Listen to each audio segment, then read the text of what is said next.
Assalamualaikum warahmatullahi wabarakatuh. Perkenalkan, nama saya Rizky Andre Agassi Tepuh, NIM 19020008. Kita bicara akar, batang, daun, ya. Tadi kita sudah bicarakan mengenai akar. Akar kelapa sawit itu adalah akar serabut, ya. Yang mana akar yang langsung tumbuh dari bagian batangnya kita sebut dengan akar primer. Nanti yang tumbuh dari akar primer kita sebut dengan sekunder, dan dari akar sekunder akan muncul tersiar lagi sampai ke akar kuarter. Nah, jumlah perakaran kelapa sawit itu untuk akar primer saja bisa mencapai 10.000 akar primer saja, ya, kelapa sawit. Nah, kemudian setiap akarnya itu memiliki kedalaman maksimum, ya, atau lebih kurang itu sampai 60 sampai 90 cm. Nah, baiklah, yang pertama yang akan kita bahas yaitu tentang menentukan spiral. Nah, sebelumnya ya kan, spiral pada tanaman kelapa sawit ini yaitu ada 8 spiral. Nah, yang dimana cara menghitungnya kita mulai dari puncak bagian atas pada tanaman kelapa sawit. Nah, spiral pertama yang dimulai dari daun yang paling atas. Nah, bisa kita lihat di daun yang paling atas membentuk seperti tombak ke atas sehingga disebut daun tombak. Dihitung sebagai pelepah pertama di belakang pelepah punggung pertama. Itu adalah pelepah ke-9. Nah, jadi ujung dari pelepah ke-9 itu yang di bawah pelepah pertama yaitu ada pelepah 17. Kemudian di bawah pelepah 17 yaitu ada pelepah 25. Nah, jadi syarat tumbuh yang normal pada tanaman kelapa sawit itu 40 sampai 50 pelepah. Jadi spiral pelepah yang kedua yaitu pada tanaman kelapa sawit yang belum terbuka dengan sempurna.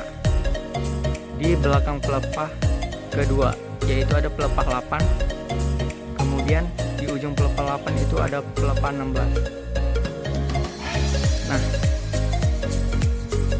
jadi kalau pembentukan spiralnya itu ada 8 berbentuk lingkaran pada pelepah yang sudah dipanen.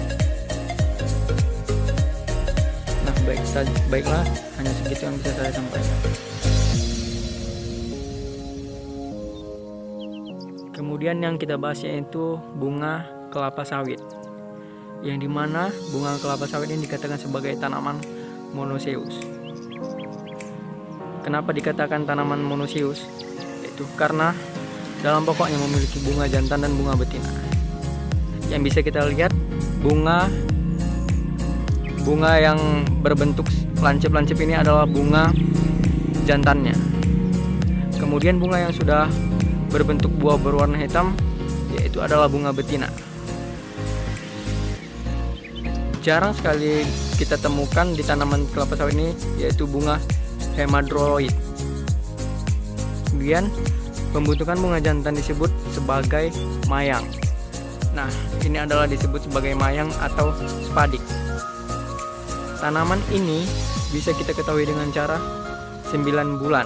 Maksudnya tanaman ini bisa kita tentukan dia akan berbuah apa dengan waktu kurang lebih 9 bulan. Karena kenapa bisa kita tentukan? Kita bisa melihatnya dengan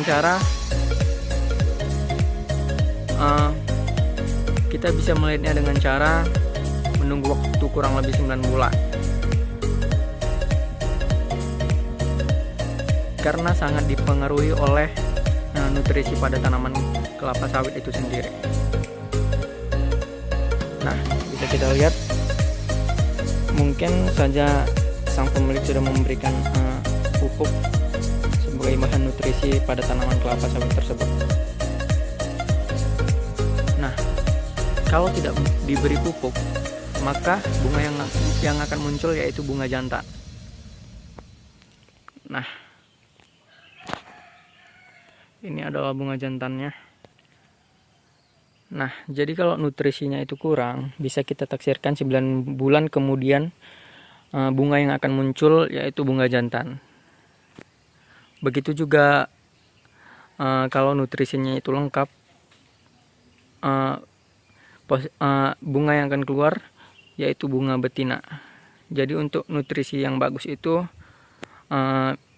contohnya seperti NPK, karena memiliki unsur hara yang sangat lengkap dan bagus untuk tanaman kelapa sawit.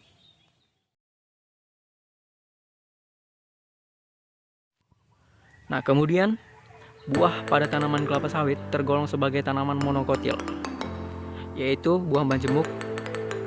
Nah, untuk bisa kita panen, kita harus menaksirkan mulai dari munculnya bunga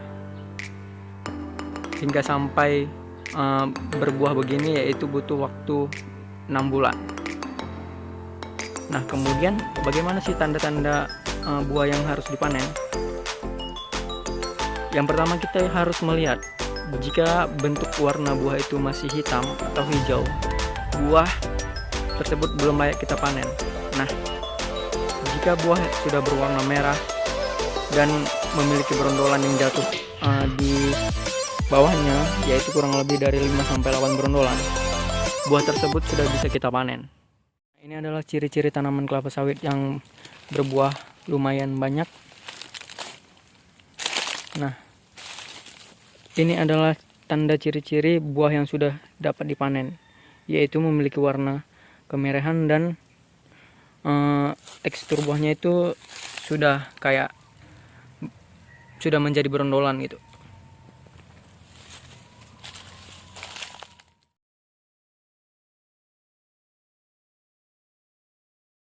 Nah, kemudian yang kita bahas yaitu analisis daun untuk LSU. Jadi kita mengambil bagian yang untuk dianalisis. Kalau untuk tanaman TM atau tanaman menghasilkan, yang diambil adalah pelepah yang ke-17. Nah, pelepah yang ke-17 dari ujung tombak ke sana. Kemudian yang kita cari yaitu bagian yang membentuk tusuk ikan. Kita raba kayak gini, kita lihat bagian yang membentuk tusuk ikan, yaitu yang ini. Ini adalah yang kita ambil. Nah, kemudian kita ambil 3 helaian daun sebelah kiri, begitu juga 3 helaian daun sebelah kanan. Nah, jadi 3 helaian daunnya ini kita potong kurang lebih 30 cm yang sebelah kiri dan juga 30 cm yang sebelah kanan. Jadi bagian daun itu yang kita gunakan untuk mengambil sampel LSU-nya.